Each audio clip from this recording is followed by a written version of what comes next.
Welcome to Cellular Respiration. This is Chapter 7, and I'm going to do a short video here on using part of the slides that we've gotten from OpenStax to explain a little bit about what are called redox reactions. So here we go. I'm going to see if I can't get rid of that little piece here. I do not know if... There we go. Let's get rid of that. Perfect. All right. So here you go. So cellular respiration.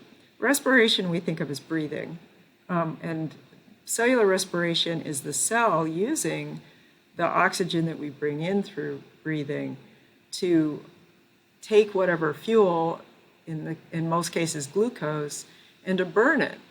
And to burn it in a very controlled way using oxygen, ultimately extracting energy from it along the way. So this idea of taking glucose in the presence of oxygen is called cellular respiration or glucose catabolism. So remember, we just looked at what catabolic processes were. They're the ones that are generally exergonic, high free energy value, and we're going to take this glucose molecule and we're going to eventually create lower energy products. You can see on the right the carbon dioxide and the water. So those are waste products of the sort. We're increasing entropy, but on the very far right, what you see is our desired outcome, which is to create energy. And that energy will take two forms. One will be some heat, because that will be sort of released and not very usable energy, but more importantly, that we're going to create usable energy in the form of ATP. So this is done in a very step-by-step manner, and we're going to see how that goes as we move forward. How this happens are through these redox reactions or oxidation reduction reactions. And redox reactions basically look at what's happening to electrons. Electrons are going to get moved along a group of molecules as each new molecule receives or gives up electrons. We're going to talk about how that looks in the cell. So if we can, in general, just for the vocabulary, we look at molecules that have a lot of hydrogen in them. So really, where are the electrons here? Electrons are within, we can follow where the hydrogen is going. Because in a hydrogen atom, remember, it has a proton and an electron. So we can use hydrogen as our way of following electrons. So if this molecule has hydrogen, and any molecules that have lots of hydrogen, and we've already looked at a few, like glucose, for example, has lots of hydrogen. If it has the ability to give that hydrogen away, we can call that a reducing agent. If there is a molecule that likes to accept electrons, that's an oxidizing agent.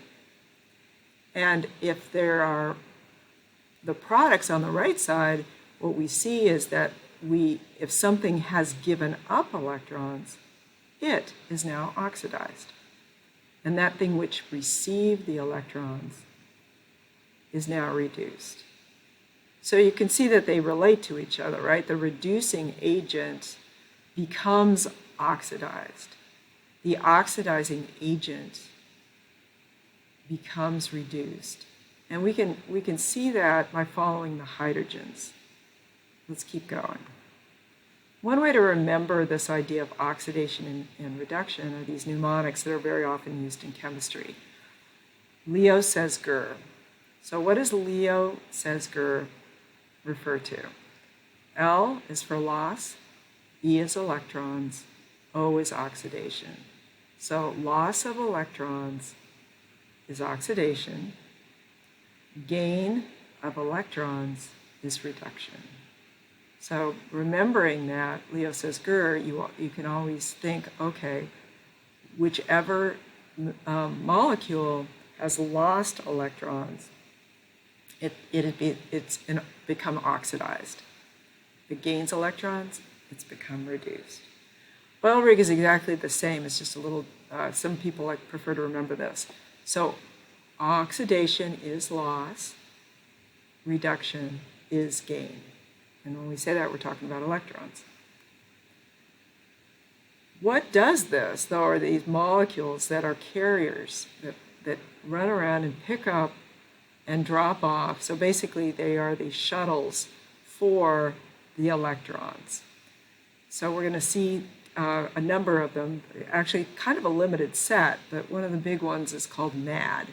And this NAD stands for this nicotinamide adenine dinucleotide. You could just remember NAD. And it comes from vitamin B3 or niacin. You'll see that on your vitamin ingredients list.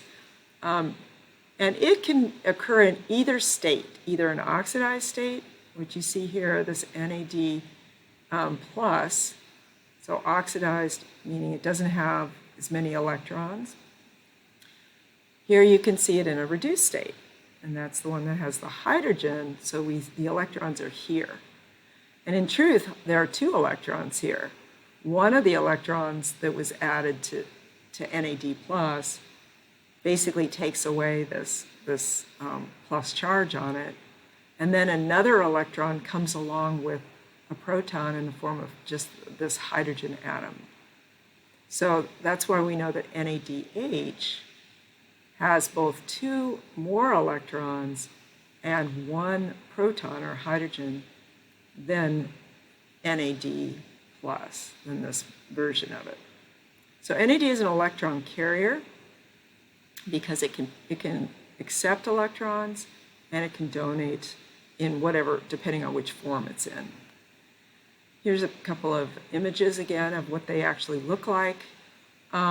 But the electron carriers are super important in lots of processes that, including especially cellular respiration, the cell taking in glucose and making ATP, and photosynthesis. And we're going to do a little on photosynthesis just to show you how that also involves some of these redox reactions. Other carriers, though, exist, and it's kind of a limited set, but there you see FAD plus, which comes from vitamin B3. It can be in both an oxidized and a reduced form, FADH2. NADP plus is this oxidized form, and there's another, its reduced form is this NADPH. So those are carriers.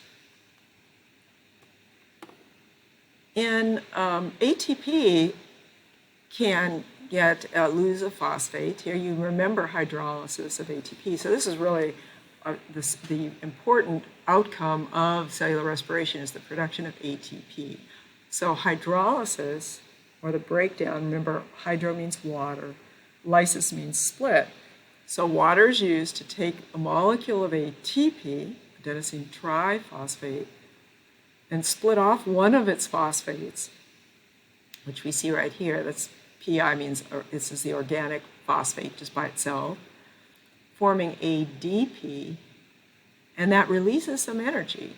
It's an exergonic reaction, be one of those downhill catabolic type of reactions, and it can get that energy that's released from this hydrolysis of ATP into ADP can be added to a reaction that would be an uphill or endergonic reaction.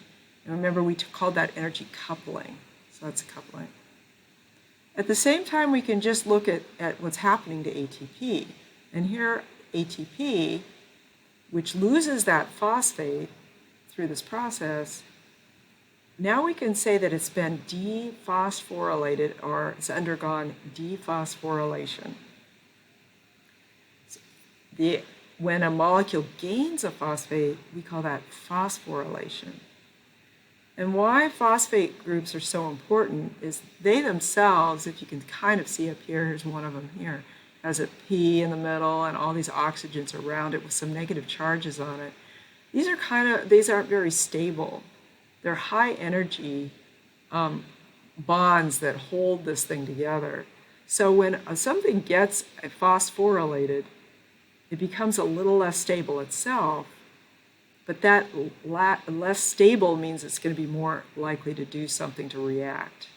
And so adding a phosphate to something gives it that ability to, it's transferring really a source of energy to that thing. So you remember this probably from the sodium-potassium ATP pump, where ATP was hydrolyzed into ADP, but that phosphate group was actually placed on the protein pump itself, and that's what moved sodium, 3 sodium ions out and 2 potassium ions back into the cell in that active transport process.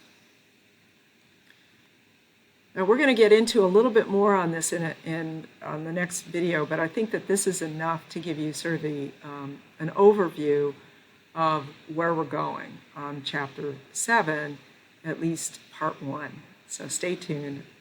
You can use this video to review as you wish.